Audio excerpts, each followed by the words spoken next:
É assim, Pri, o que é de fato lipedema? Eu fico confusa, eu já ouvi tanta coisa. Será que o que eu ouço é verdade? Será que o que eu ouço não é verdade?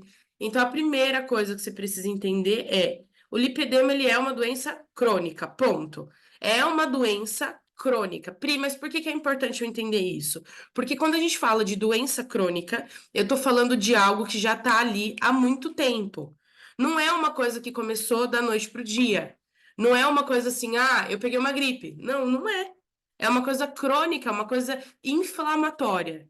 É uma coisa que já está ali há um tempo. E você precisa saber disso do outro lado. Existem três tipos de paciente, tá? Existe o paciente funcional. Qual é o paciente funcional? É aquele que tem coisas, mas não é crônico.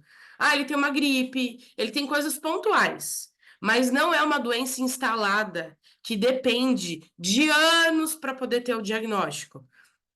O funcional, ele precisa só de vitaminas e minerais e ele já fica bem. Ele não tem doenças crônicas, ele não tem diagnóstico. É aquele paciente que quase tem diabetes, que quase tem, mas nunca dá nada nos exames. Esse é o paciente funcional. O paciente crônico é o lipedema. É uma pessoa que tem lipedema. É uma pessoa que já tem células que ficaram doentes ao longo da vida e por essas células ficarem doentes e essa pessoa não ter um diagnóstico, demorou de ter esse diagnóstico. Por ter demorado de ter esse diagnóstico, inflamou demais, intoxicou demais, e aí ela tem uma doença crônica. Aí é o lipedema, é de fato ter uma diabetes e assim por diante, tá? E tem o terceiro tipo de paciente que é importante você saber aí. O terceiro tipo de paciente, ele é o que a gente chama de degenerativo.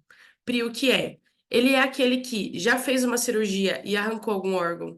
Ele já fez alguma cirurgia e ele precisou retirar mesmo, fazer a retirada de algum órgão. Ele já não tem o órgão, ele já tem uma doença pré-instalada e não tem mais o que fazer com essa doença. O caso dele é química, ele precisa tomar remédio. É, tem gente que precisa de alopático, você sabia? Eu não sou a favor de uma pessoa viver de alopáticos, mas tem pessoas que precisam viver dos alopáticos. Por quê? Essas pessoas, no terceiro estágio, que são os degenerativos, essas pessoas estão precisando de química, minerais, vitaminas e assim por diante.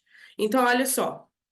Então, aí do outro lado, é importante você saber disso. Por quê? Diante disso, a gente entende que o lipedema, ele é uma doença de estágio 2. Então, é uma doença que vai afetar a alimentação, o orgânico e o emocional.